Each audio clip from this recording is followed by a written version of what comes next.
Hi. Hey, John. Good evening. Thank you so much for being here. Thanks for having me. Every character that you play seems to be different. And what is the secret, do you think, to a longevity in your industry, and how do you keep audiences surprised with the roles that you choose?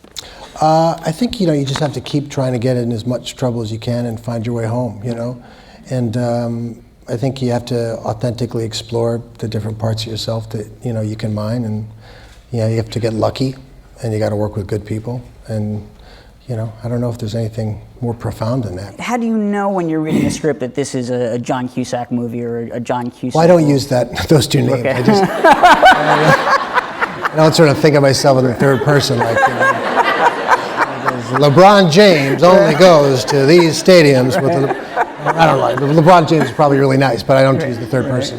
But I probably just look at look, if you look at Edgar Allan Poe, you think, well, there's something I got to jump into, because it's just so juicy, and is a great American, iconic kind of literary figure that started all these different genres, and he's sort of the godfather of goth, and he's certainly, such a complex person and such a paradox. So he's got all these different things going on. So that was an easy one. Right, right. And then, the other times, you're just looking for the best director, best roles.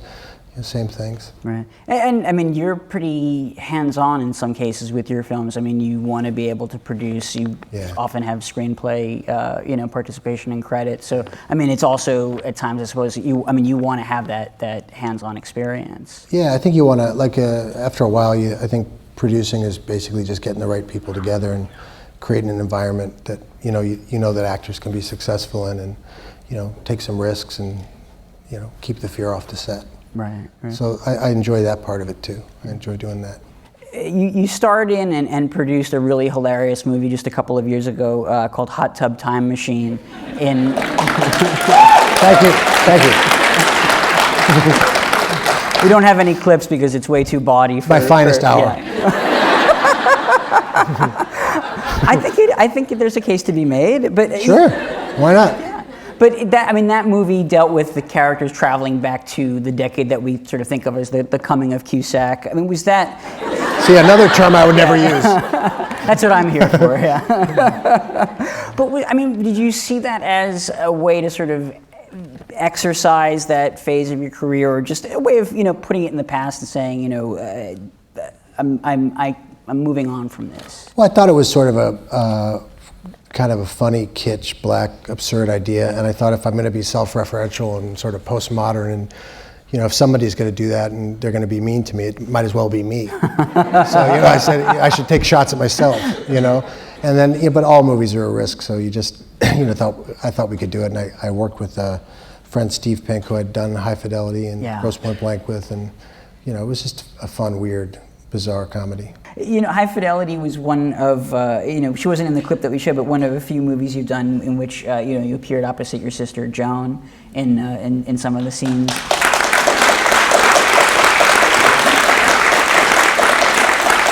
I'm sure you get asked this all the time, but how do you know, what makes you decide that you would like to work with her in a film, or you feel like it's the right role for her? Any scene you're going to be in with her is going to be hilarious or going to be great. So if you're a producer, and I can get her cheap as a producer, so I know she'll return my phone call. If she doesn't return my phone call, I just go to her house, and then so I can get her to do what I want, because she can't avoid me forever.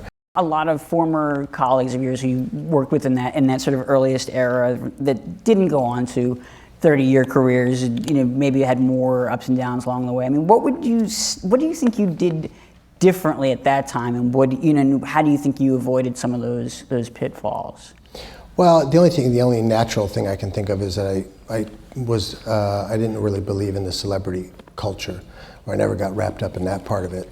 That's probably the only thing I'll give myself credit for. A lot of it was a lot of luck and working with good people, but certainly I think you probably if you're overexposed into personalities on television all the time, and people know everything about your life, and if you sort of are intrusive that way. I think there's a little less mystery, and you don't really want to go find out what they're trying to work out. Like, what themes are they playing with? What ideas are they interested in?